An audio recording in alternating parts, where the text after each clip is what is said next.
Welcome back again here at Elite Caretaker Solutions, where we talk about property management, property maintenance, and everything you need to know as a savvy real estate investor. We are here to make sure that you make more value from your money, you get more value from your money, and you make more money in your real estate investment journey.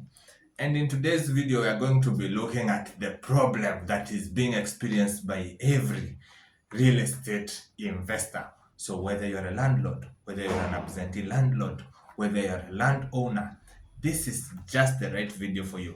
Don't make a mistake of not subscribing or hitting the like button so that you may receive more valuable content from us. And always feel free to share this content to your sons, to your legacy, and to your fellow friends who are having trouble maintaining their properties or struggling with their properties.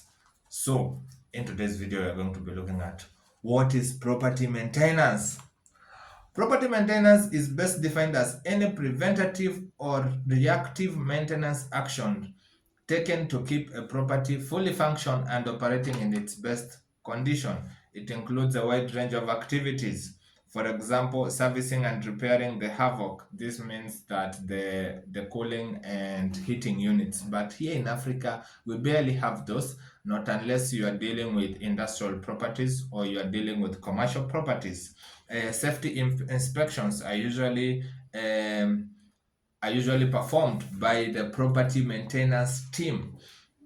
Some of the other things that are done, for example, cleaning, painting common areas, performing pest controls, attending to and responding to tenant maintenance requests, and also making sure that unsafe maintenance issues can actually be handled.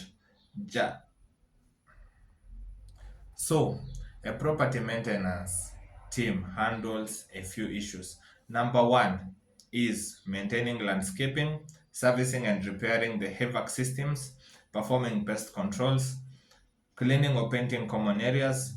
Safety inspections are important, and also making sure that malfunctioning equipment such as alarm systems are always inspected and they are making sure that they are working.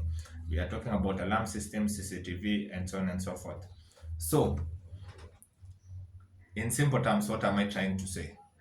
Property manager ana managing your property, kuhakikisha watu wamelipa rent, tenants wamejaza nyumba zote, lease zimesainiwa. In case of any repairs and damages, he always reports to the landlord, and the landlord makes sure that these repairs have been tended to, and they get a commission from their work. Usually, property managers are paid on a commission basis. Now, property maintainers are paid on a salary basis. You can have a property manager on your team and a property maintenance technician on your team. Now, since maintenance is quite a huge field and it requires different professionals who have different certifications to qualify them to perform their duties, the three major people that you need to be part of your maintenance team. Number one, the plumber. This is important because he always needs to inspect and fix all your plumbing issues in your real estate property, because the real estate property is just a system of intertwined systems. We have the plumbing system, which is in charge of distributing the water and making sure that everybody is getting access to pure, clean water for their day-to-day use. We have the electrical system, which ensures every tenant is being supplied electricity and enough power to enable them to live sustainably and operate their electrical equipments in their house. We're talking about TVs, fridges, washing machines, cookers, and so on and so forth. And then we have the furniture system. Now these are the unaweza kuwa na wardrobe, cardboards, and so on and so forth. So you might have the CCTV system, usually, which is operated by still an electrician or a security maintenance team. So depending with the type of property and how savvy you are, it will require you to either have one team or to have different individuals who are specialized in their fields who can be able to handle these issues for yourself. Now what happens with many landlords, unakuwa na fundi wako mwenye unaamini, na huyo fundi atakuja kukufa siku moja na utakuwa na shida. So if you want to be a smart landlord, number one, always have the blueprints of your building. Number two, ule mtu mwenye amekufanyia wiring na amekufanyia plumbing, you need to make sure they give you every single information of what they have done on that building, so that if you change the contract and not assign them the maintenance issues when it comes to electricity or plumbing, the person who's going to maintain that building in the next coming years can be able to acquire the same information that they used during the construction of the building. So a maintenance team is very crucial as much as you have a management team. The manager usually makes sure that the maintenance team performs their duties. But it is upon the landlord to make sure that the maintenance team performs their duties, because if you do not hand the funds to make sure that the repairs are done, never blame your property manager for negligence. It is usually the negligence of the landlord. Kujaribu kupitia shortcut. Usipitie shortcut in a 50 million investment, or in a 15 million investment, or in a more than 5 million investment. Hakuna shortcut hapo. So please, as a landlord, now that you are aware of what property maintenance is all about, you need to understand what are the benefits of having a property maintenance team on your end. Number one, reduction of equipment breakdown and failure. As with any type of preventative maintenance, every time utakuwa na mtu, tuseme plumber, anapitia once a month or every quarter, ana inspect your building kama kila kitu ina function, sewer line inaendelea kufanya vizuri, pipes hazija block, taps zina function vizuri, kama kuna hot shower zinafanya vizuri, kama kuna solar heated showers huko juu zenye zinachemshanga maji zinafanya vizuri, kama tanks ziko in good conditions. You need to make sure that your plumber as part of the property maintenance team, or your lead property maintenance officer amepitia, which is usually the caretaker here in Kenya. Kunanga property maintenance team ingine. Property maintenance team inakuanga ni caretaker apitia, supervisor, hakikishe kila kitu inafanya kazi, so that you don't have breakdowns. Ati pump ya kupump maji imechomeka, sijui pump ya water shower, hizi shower heads za hizi hot shower zimeharibika na ujui. Tenant anaenda kutoka kwa nyumba na kuambia mimi hot shower ijaifanya tangu niingie, and then you start disputing about the deposit and so on and so forth. So you need the right property maintenance team apart from a property management team. And the number one is that they will cut down your costs for equipment breakdown. Number two is that you will avoid so many liabilities if you have somebody who is attending to your property and making sure it is well maintained. And by liabilities I mean, nyumba inaweza kuwa imeanza kukua na crack, lakini sababu una caretaker mwenye ana inspecting hizo nyumba, one day unapata nyumba imeporomoka, umesuiwa. Kunaweza kuwa kuna leakage ndani ya ukuta, which is going to be expensive. Kuna watu wengine unapatanga ulijengewa nyumba lakini huko wekewa waterproofing cement huko kwa roof, so rooms zina leak. Mabati zinaweza kuwa na leakages na ujui. Tenants wanakupigia simu hawakufiki, or the property manager. That's why nimwambia pale kwa property manager, if they are handling so many properties, you need to rethink. Property managers ni wengi. If they are handling so many properties and they won't give your property attention, tafadhali look for somebody who is handling a minimum properties, or they're handling a lot of properties and they have the team to deploy to make sure that your property is being looked for.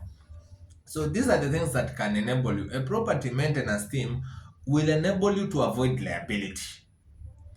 Na liability ni kitu yote inatoanga pesa kwa mfuko yako. Some liabilities are so expensive, some repairs are so expensive if they are ignored for a very long term. Number two, increase property value. Every time you have a good property maintenance team on as part of your real estate management team, we jua tu property yako itaendeleanga kupanda bei, sababu it is in good condition, the paint is good, the electrical systems are in good function, the plumbing systems are in good functions. Less repairs means more property value for your property. Happy tenants. This is very, very important. You can have a property manager, but that doesn't mean your tenants are going to be happy. Unaweza kuwa na property manager mwenye anarasingi tu tenants. Yeye anakujanga wakati wa kuchukua rent. Akujangi wakati wenye wako na mashida. So you need a property maintenance team. And that by default means you need a professional caretaker in your property to make sure that your tenants are happy, because you will always, or he or she will always be able to attend to your needs. Usiende kutafuta mtu tu anajua kuosha ploti na kuangalia ploti. Tafuta mtu anaelewa system zote zenye ziko kwa ploti yako, na hadi zile vitu zenye hauna zenye zinaweza hitajika. Unaweza kuwa na caretaker kwa ploti for 5 years na akose kukwambia unahitaji fire extinguisher, and then one day gas inalipuka, floor mzima inabomoka, ama hata hiyo room yote. Na unajua ikilipuka nini itafanyika kwako, ndio utajua kwa nini una fire extinguisher na kwa nini una fire exit. So these are the small things that I'm telling you that can limit your liability, can enable your tenants to be happy, and make your property to have more value. Now, what are the disadvantages of a property maintenance? Well, this is not more of a disadvantage, but you will have costly expenses. If your business depends on your rental payments, then by default, every time you have a repair, you'll have to get into the rental income in order to fix the repair. So good property maintenance watakwambia kukiwa na shida. Most landlords say they are being nagged, but actually ule mtu anajaribu kukuonya so that you do not incur costly expenses. Kubali to expenses tudogo, but at the end of the day the money will be coming back because the tenants are going to be happy. So it is a disadvantage, but at the end of the day it is an advantage if you look at it on a positive light. Number 2, reduce control over your property. Every time you have a property manager and a property maintenance team, the bigger the team you have, the lesser control you have on the property. The smaller the team you have, the more control you have on a property. Now, for most self-managed landlords, they usually only have a caretaker. Hata wengine wananga caretaker. Unaona? So that means that you have a lot of control over your property. If you have a caretaker and you have a property manager, you have less control over your property, which is good for you. You become more savvy and you get to focus your time and effort elsewhere. So those are the 2 disadvantages. Na ukiangalia disadvantages ni 2, advantages za kukuwa na property maintenance ni 5. So you need to look at you need to factor in those 2 na uangalie which is better for you. And so now that we have looked at the disadvantages and the advantages of having a property maintenance team as part of your real estate management team, what are the roles of a property maintenance team? Tumeongelea property manager. Of course, kama property manager ana deal na rent, ana deal na lease agreements, ana deal na to make sure that the repairs report or the maintenance report imetumwa kwa landlord, then property maintenance anafanya nini, ama caretaker anafanya nini? Well, number 1, the property maintenance is typically performed by a combination of 4 professionals, as I mentioned. Usually there is a maintenance technician, there is a cleaner, there is a property manager, there is a plumber, an electrician, depending on the type of task you want them to attend to. And then, na ndio maana nimesema caretaker ndio pale wa kwanza, sababu yeye ndio anaangalia, ndio anahakikisha ploti ni safi, yeye ndio anaangalia, yeye ndio ana confirm kama tenants wamelipa rent ama hawajalipa rent, yeye ndio ana inspect kama kuna any damages. And then these other professionals come in to do a specific task. Let's say if it is an electrical issue, you can't call a plumber to fix your electrical issue. You can't call your caretaker to fix your electrical issues, not unless he's a savvy caretaker. For example, here at Elite Caretaker Solutions, we do have professional caretakers who have been equipped with the necessary skills to make sure that your property is well maintained at a lower cost, rather than having totally separate technicians to come and tend to your building, which every technician has their own cost per hour or per day, depending on what they're coming to fix. So property manager ako part of the maintenance team, but yako kwa the management level. The maintenance technician ako part of the maintenance team, but yako on the technical level. Those are totally 2 different levels. There is the technical level and the non-technical level. The manager is on the non-technical level.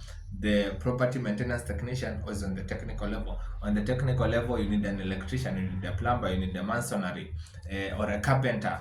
You need a security guys technician, mtu mwenye anaelewa kuoperate your CCTVs kama zimejam, kama kuna any errors, mtu anaweza deal na wifi issues and so on and so forth. So all those, mtu mwenye anaweza deal na your air condition systems kama ziko na issues. So all those are different technicians wenye tunaweza weka under one umbrella, a maintenance technician, but every maintenance technician has their own role. So you need to have this team on board. As we talked about the janitor or the custodian, kuna watu wako na caretaker na wako na cleaner. Kuna watu wenye wako na caretaker na bado yeye ndio cleaner mwenye ana make sure the property is clean, if there are any pests they have been disinfected, if the bathrooms and windows are not in good conditions, you make sure they're in good conditions, and so on and so forth.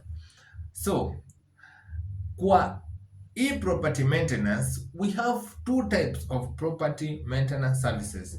We have in-house property maintenance na tuko na contracted property maintenance. In-house property maintenance ni wewe landlord, unajua mimi niko na fundi wangu, mimi niko na plumber wangu, mimi niko na mtu wangu wa rangi. So if I need any painting job to be done, my painter is going to come and do the job. If I need any plumbing issues to be done, ule plumber mwenye alifanya plumbing ya hiyo nyumba, huyo bado ndiye atakuja afanye. Yani you have your own team in-house.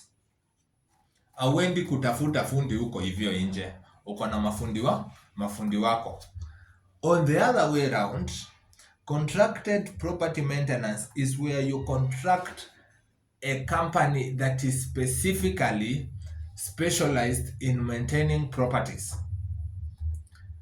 That simply means you can contract a plumber, a masonry, an electrician, or you can contract the whole company, and the company can subcontract depending on the technician mwenye anahitajika kufix a specific issue. Now there are property maintenance companies in Kenya, many of them. Among them we have Elite Caretaker Solutions, which specifically does property maintenance. Because there are companies that are doing property management, there are companies that are doing property maintenance. So if you have an in-house team, well, good for you, because everything has its advantages and the disadvantages. And we are going to be looking at what are the advantages of having an in-house team and what are the disadvantages of having a contracted team. Number one, with an in-house, you have more insight and familiarity with your specific property needs, more cohesive and streamlined communications, more control over maintenance costs, and high priority and maintenance issues can be promptly handled sababu uko na watu wako pale kwa speed dial. Meanwhile, if you go with the contracted property maintenance, number one, the hiring process is a bit tedious.